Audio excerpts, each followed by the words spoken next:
Hello everyone, my name is Abigail Phillips.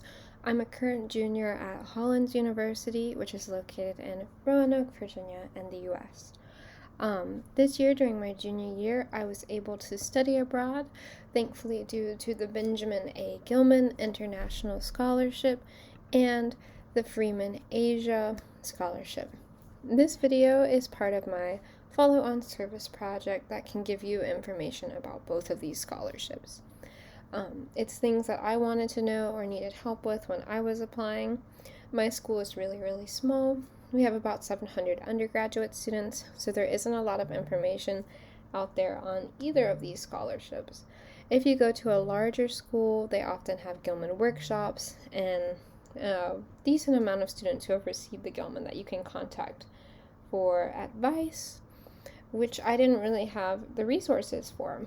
So to help any of you who go to a small school, who go to a big school, or want to be able to find information online, I'm making this video to reach as many people as possible. So the Gilman Scholarship is for low-income students with financial need, first-generation students. You don't have to be people who haven't had a broad experience, but I think the only criteria that you do need to have is low income. And there are a couple other things, but that's one of the main things. So if you are not a low income student at your school, you probably will not be able to apply for, I believe, either of these scholarships. But let's go ahead and talk now about eligibility. So, to be eligible for the Gilman Scholarship, first of all, you can only receive this scholarship once. But to be eligible, you need to be a citizen or national of the United States. You also need to be an undergraduate student in good standing at an accredited institution, including 2-year and 4-year institutions. You also must be receiving a federal Pell Grant. If you're a low-income student, you will definitely be receiving this. If you're not sure where you stand, it's a great idea to reach out to your financial aid office. You also need to give proof of program acceptance for your study abroad program, and it needs to have a level 1 or 2 travel advisory. Especially with COVID, it needs to be safe. COVID is still going around, so make sure you monitor with this website here, the U.S. Department of State's Travel Advisory Program. You can easily check wherever you're going and see what the level is. This website usually takes a few moments to load. You'll just type in your destination. I'm studying abroad in Japan, and we can see here that Japan is at a level 1, exercise normal precautions. So no COVID stress, pretty safe, and it's okay. The U.S. government says it's okay for you to travel to Japan. So be sure to check for your program first before you go and apply for this scholarship. So if you meet these criteria, you will be able to apply for the Benjamin A. Gilman Scholarship. This is a wonderful federal government-sponsored scholarship that allows people like you and me who might not have the means to go abroad otherwise, that don't have parents that can contribute to going abroad, or you're working part-time but you couldn't afford that with college.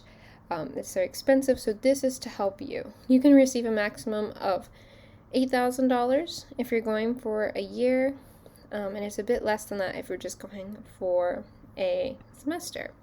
So let's take a look at the application overview. You have to write 3 essays. There is a 4th optional essay that can get you a bit more money. You need to upload your official transcript, put in your program information, and select a study abroad advisor. So in your study abroad department, you'll have an advisor who will have to certify your application, and you'll also need a financial aid advisor to certify your financial aid status. Then it'll take a few months for the Gilman Scholarship team to review your application and let you know their decision. So, with the essays, There is a wonderful tab here that has a lot of information. So the 3 essays you have to do are the Statement of Purpose essay, which is limited to 7,000 characters. This essay tells the Gilman Scholarship who you are, why you want to go abroad, and what it's going to do for you. The next essay is the Building Mutual Understanding essay. It's limited to 3,000 characters. This essay is all about how you're going to represent the U.S. abroad and be a citizen diplomat abroad. So how are you going to share U.S. culture and create that bond with local people, with local students, when you're abroad in a new country? The last mandatory essay is the Follow-on Service Project Proposal. It's also limited to 3,000 characters. This is what you're going to do in return for them giving you money. What are you going to do for the Gilman Scholarship? So for me, I chose to do 2 things, which was creating this YouTube series and then also hosting workshops on campus. There's an optional critical need language award essay, which has a 2,000 character limit. If you're studying one of the specific languages that are considered critical need by the U.S. government, you can apply for this essay. It's very, very short. I would highly encourage you to do this optional essay because it can add more money to your scholarship. And this one is new. I'm not a STEM major, so I don't know about this essay, but if you are a STEM major, please be sure to do the STEM Supplemental Award essay. It's only 1,000 character limit, so it's very, very, very short and can probably get you more aid money as well. You want to be sure that your essays truly address the prompt and the theme, and to make sure you preview them because you don't want to have any spelling or grammar mistakes. So some tips are, number 1, to have your essay proofread. I had many people read over my essay. I had my department advisors and a teacher in my department read over my essays. I asked a librarian to read over my essays. I asked 2 high school teachers to read over my essays. And I also went to my school's writing center and had a couple students read over my essays. This scholarship was really, really important to me, and I wanted to be sure I could do everything that I could to have a strong application. So I would encourage you to get at least a few set of eyes on your essay and see if there's anything they can suggest. Also, it is very important to work with your advisors for your essay. They can suggest, again, tips for your essay. I had my study advisor read over my essay as well, and usually study abroad advisors have been abroad and can give you more insights that you don't know about. I would also suggest working with your writing center on campus. It's really great to get help if you don't know who else to ask. If you're stuck in the beginning of your essay, it's a great place to go. And you do want to be creative to make sure you're telling a unique story with your unique goals and not, I want to study abroad, to get new insights and meet new people. You want to have unique goals. You want to study abroad for specific plans. You want to study abroad because it aligns with your post-career goals, which are specific things such as teaching abroad in that country, which is what I connected mine with, and how it connects with your major. For me, we currently at my university don't have anyone who can teach Asian history right now. We don't have the faculty for it. So history is one of my majors. And this program here is an Asian Studies program, so I can get Asian history courses. I'll come out with an Asian history certification from it, and so I really tied that in. And of course, you want to check for proper spelling, punctuation, and grammar. The more you can convince them of your goals and how it's going to help you and benefit the U.S. as well will really, really help. So like for me, I talked about my other major of education, learning new educational methods for the classroom, things they do in Japan that we could implement into the U.S. So the more you can tie in, instead of just writing about taking a vacation or a trip, will really, really help. You want to make sure you don't include things like, I want to study abroad to travel, to go on a trip. You're here to study, so you want to make sure that your first few goals are academics and how it's going to benefit your major, how it's going to benefit you in the future, and that it's not just a vacation and for fun. Especially for the essays, they really have some helpful PDFs here that you should take a look at. It's questions to ask yourself before you begin writing. And so what I did was I took these, copied them down, and then wrote on a Google Doc an answer to each of them, such as how will you make a connection between your program and goals? So for me, it was linking in my major, linking in the classes that aren't offered here to get a more diverse and wide range of cultural histories and people and places. Do you make a connection between your country and your goals? For me, wanting to teach abroad in Japan, wanting to bring back Japanese educational methods to the US to improve our classroom learning standards. Do you share how you will be academically successful on your program? I talked about things I was already doing in college, such as study methods, the grades I was maintaining in the US, and being able to transfer all of that to Japan. Giving examples of experiences, skills, and knowledge you will use to meet your program challenges. For me, I talked about how I already go to college that's not in my home state, by myself, alone. Even though it's in the US, I already kind of have that first step by myself, living alone, managing, budgeting, things like that. And if you can really show them that you can be successful on your own, far away from home, it will help as well. And then it's also very important to talk about how it will impact your future. So again, for me, teaching abroad, bringing back new instructional methods to the US, getting courses I wouldn't be able to get at my school, things like that. You really want to show that you value your education. Also, in this essay, your statement of purpose essay, it's very, very great to research your program, give specifics. You've researched your program, list specific classes you want to take, and maybe a little background about them. Reach out to a professor, ask to work on a project or get in connection with them if there's something you can do, and you can include that in your essay. Like, I reached out to a professor and talked about bringing back new educational methods for the US. Things you can show that you really know why you're going there. It's very concrete. And you can also research about the place. So I researched about where I was living, local festivals, local things like community centers where I could meet and interact with locals, not just students, things like that. So be sure to use these questions. They really helped me. Then we also have questions to ask yourself for the community impact essay. How will you represent the U.S. abroad as a citizen diplomat? I really struggled with understanding the term citizen diplomat because it's just not a term that you can really find much information about online, and I wanted to be sure I really answered this essay question thoroughly. So you want to talk about ways that you can show the U.S. in a positive light to your country to help build friendship between countries and maintain a good connection. So for me, I talked about sharing U.S. culture through dishes and food such as cooking at the local community center, presenting my hometown, presenting information on learning English and American history to anyone, just volunteering my time. Do you explain how you will contribute to the goal of building mutual understanding? So again, why it's important to bring a friendship between our countries, how you're going to do that, what steps you're going to take. The more you research here and can give specific goals, the better.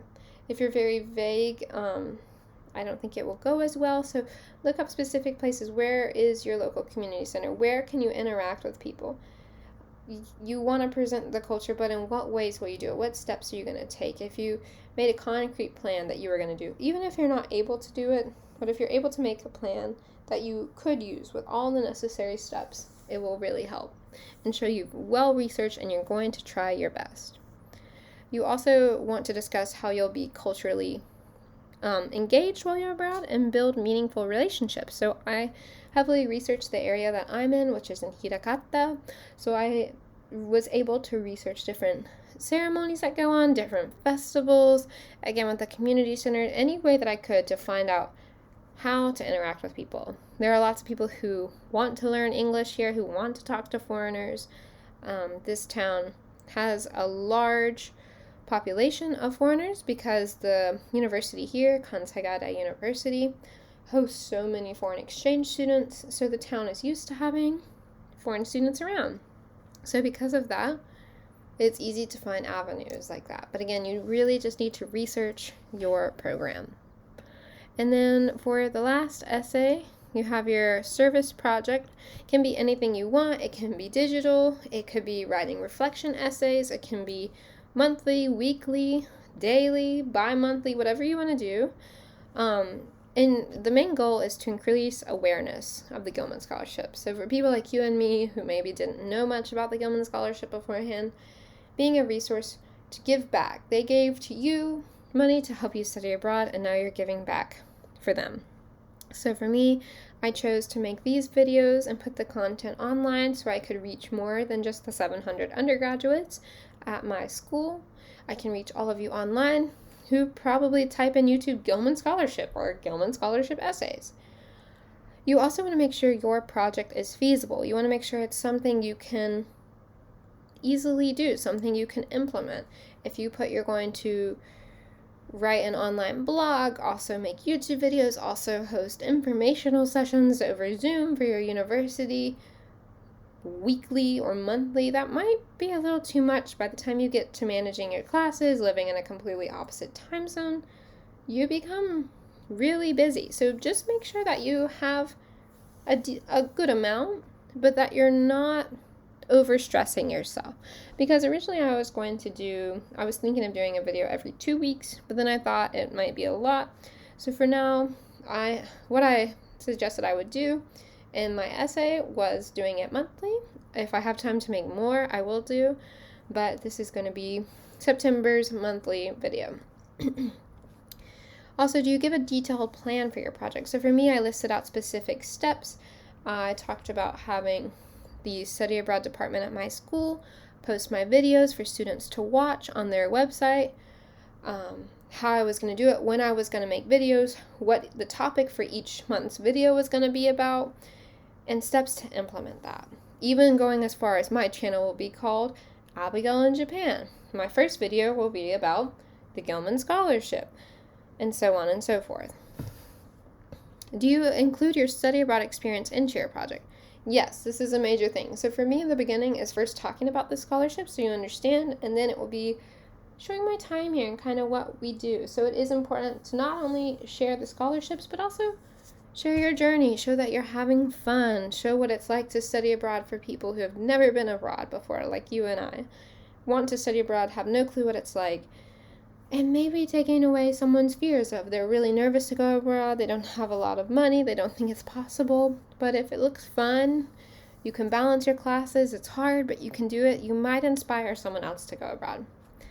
Also, lastly, for this essay, you need to have an intended audience, so specifically, who are you reaching? So for me, those 700 undergraduates at my school, and then thousands of students online who see the video, who Google it, to not just reach a small amount of people, but to reach as many people as possible. So for me, one of those methods was these online videos.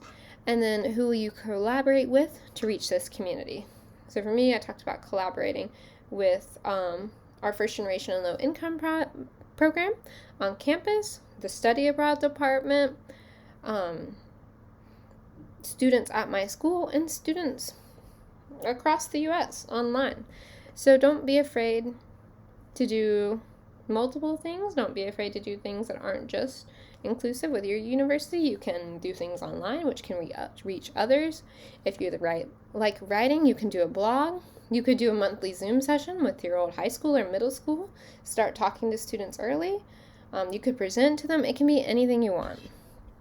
So I would definitely suggest looking at these, printing them out, and writing on it, putting it on a Google Doc, whatever you need. Also in the essay section, there are some very detailed questions here that I also put into a Google document and typed on and wrote out, so I would suggest going through those as well and using these questions. Again, these are all on the gilmanscholarship.org website. It's their website. They have so many tips and resources for you to use simply on their website, so please take advantage of it. They're here to help you. They want you to be successful, so using these can be so helpful. And even with examples of follow-on service projects, things you can specifically do for K through 12, academic department outreach, campus office outreach, study abroad outreach, other outreach, everything you can think of, even examples. And if you like one of them, if you really want to do an article, a series of articles, when you return home in your hometown paper or campus, you can do this. Just because this example is here doesn't mean you can't say it. You can. So don't be afraid to do it. If you like photography, you can make a photography exhibit. You can make art. It doesn't have to be a video. It doesn't have to be essays. You can be creative and do things that you like. You can even talk at your freshman orientation. Whatever you want to do. And again, the optional Critical Need Language Award, just to give you a small overview of the languages that are accepted. We have the most updated list from August 14th, 2023. The language I'm studying obviously is Japanese, but if your language falls under any of these, please make sure to do this scholarship. You can get up to $3,000 just for doing this very, very short 2,000 character limit essay. And then lastly, we have the STEM Supplemental Award. Again, I'm a history and education major, so I can't help with this. This is also new, so it wasn't even an essay option when I was applying for it just last year. In 2022, as you can see, it just came about. But if you are a STEM major, this is no more than 1,000 characters, extremely short, and just one short question. So be sure to do those essays. Do as much as you can. Do get as much money or find, supplemental aid, because studying abroad is expensive. Plane tickets can be $1,000 or $2,000. So if you can get multiple scholarships, I will say it will really, really help and take the stress off. So I think for this video, this is all we're going to go over. I'll go over some more information in the next video. I'll have a separate video for the Freeman Asia Scholarship posted right after this. So if you want to learn more about the Freeman Asia Scholarship and are specifically studying abroad in Asia, please do watch that video. Lastly, I do want to say for the Gilman Scholarship, there is a Gilman McCain Scholarship. I did not apply for this, but this one is for anyone who is the dependent of an active military family or spousal dependent, child or spousal of active or activated U.S. military personnel. This opens up when the Gilman Scholarship closes up of $5,000 just for having military family. So this isn't the one that I did, but please do feel free to apply for this one. I just wanted to put that information out there to make you aware. This is just, the Gilman McCain is not the one that I did, but if you are related to active military family, please do take a look at this scholarship. Lastly, one link I did want to point out. I don't go to this university, but you can Google these very, very helpful documents, and it gives you tips on how to write your essay that other schools have made. It breaks down the prompt. Even though this is from fall 2019, the prompts never change, so you don't need to worry. Your statement of purpose. Why do you want to study abroad? What do you hope to gain? Describe your program. What factors led you to select this program? Here's distinctive features. Why did you choose this country? What factors led you to choose this country? How will the study and or intern program and the coursework impact your future goals? How will it impact your future professional goals? What are the challenges? How will you overcome them? And of course, addressing diversity. So the Gilman really wants to bring diverse students abroad. So you need to have the Pell Grant. It's optional to include it because it's implied by eligibility, your ethnicity or race, students in underrepresented fields, first-generation students, first-generation Americans, rural or inner-city background. I'm from a rural city, so I was able to put this in. Disabilities, veteran status, LGBTQ, study abroad outside of these countries, which also was for me. I live alone with a single mother, so I included that. My mother did not go to college, but my dad did, so I did not say I was a first-generation college, even though we do not live with my father, but I wanted to make sure I stayed honest, so please do make sure to stay honest in your essays as well. And then it even breaks it down into a topic and a bridge, how you're going to transition from your essays, how you can connect your essays. So this was a wonderful resource, and it has it for the community impact essay, and again, the follow-on. I think it has one for the follow-on service essay. Let's see. Or no, it doesn't have one for the follow-on service, but the other two it does. And common problems you can address. So maybe you didn't answer all the questions. Maybe you're very vague. And it also explains to you how to solve these problems. So this is a free resource from, it looks like, Syracuse University. From their abroad department. I used this. I printed out, wrote all over it. It was extremely helpful for my essays. If you just Google Gilman Scholarship Essays and then click on one of the first few links that comes up from suabroad.syr.edu, this truly helped me. So again, there are so many websites that these huge universities put out that you can use even if you don't go there, and even if the dates look a little old, the questions are still the same. So please take a look at these. If you have any questions, feel free to leave a comment. I'll try to answer them. And I hope you have a wonderful time in college this semester. If you're interested in studying abroad, I hope that you can apply for these scholarships. So if you're interested in studying abroad, specifically in Asia, please do watch the Freeman Asia video. It'll be posted right after this one. So thank you so much for watching. Excited to see you back in my next video. And yeah, I hope this was helpful. Thank you so much.